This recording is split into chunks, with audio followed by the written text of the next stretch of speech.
So both companies just announced their Q2 earnings, and they definitely have something in common here, and that is they're having difficulties adding drivers. Drivers are gone. They're just not coming back.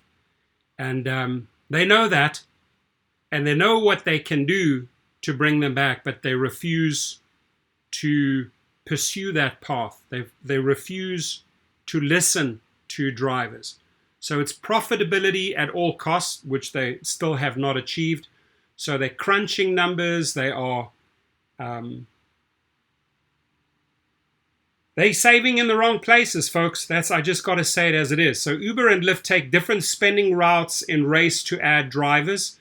I still think that both companies are failing in this exercise.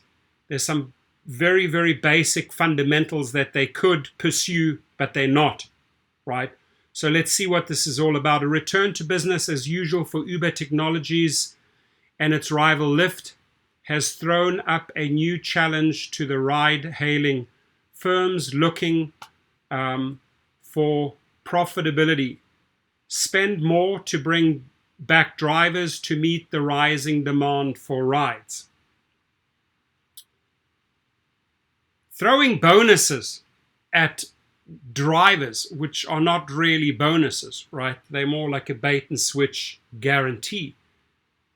That's not going to keep these drivers for very long once they find out that they've basically been conned in the beginning phase. What they need to do is have realistic bonuses followed by realistic pay, by realistic earnings for drivers. Then I think they could start keeping drivers. The problem is they're spending so much money trying to get drivers, but the drivers in the first 30, 60 days figure out this is just not worth it, and they walk away. But they don't seem to learn this lesson. Between the two, their spending plans have differed. Uber shelled out $250 million in the second quarter and has now begun cutting back as it added more hands behind the wheels, while Lyft has decided to keep spending into the third quarter.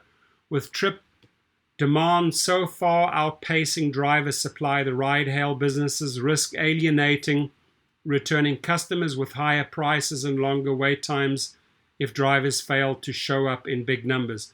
Labor shortages have widely hampered an economic recovery in the United States, with the service industry struggling the most to find staff as enhanced U.S. jobless benefits, which are set to phase out in September, keep away workers for now. Despite the smaller pool of drivers available today, the benefits cliff in September is something Uber and the industry will benefit from.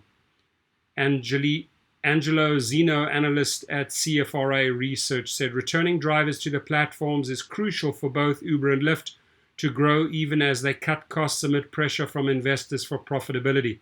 To focus on its core ride-hailing, food delivery, and freight services, Uber has sold capital-intensive businesses like self-driving and flying taxi units, while Lyft, a streamlined business compared to Uber, has also been keeping a tight lid on costs. In their latest earnings calls, top executives of both companies faced questions from analysts who have been keeping a close eye on the spending plans on how Uber and Lyft plan to improve driver supply.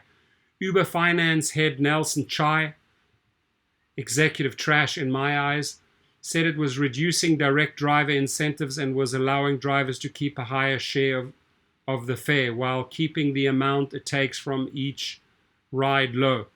Unlike at Lyft, where margins improved sequentially, it seems Uber made less use of surge pricing to fund these driver incentives, resulting in the hit to profitability. Atlantic Equities analyst James Caldwell said both companies have said riders in July were returning in greater numbers than at any time before the pandemic started. So do share your feedback, please. What do you think it will take to get drivers back on the road? Send your messages to these CFOs and CEOs and let them know what it will take. Have a great day and like and subscribe. Thank you.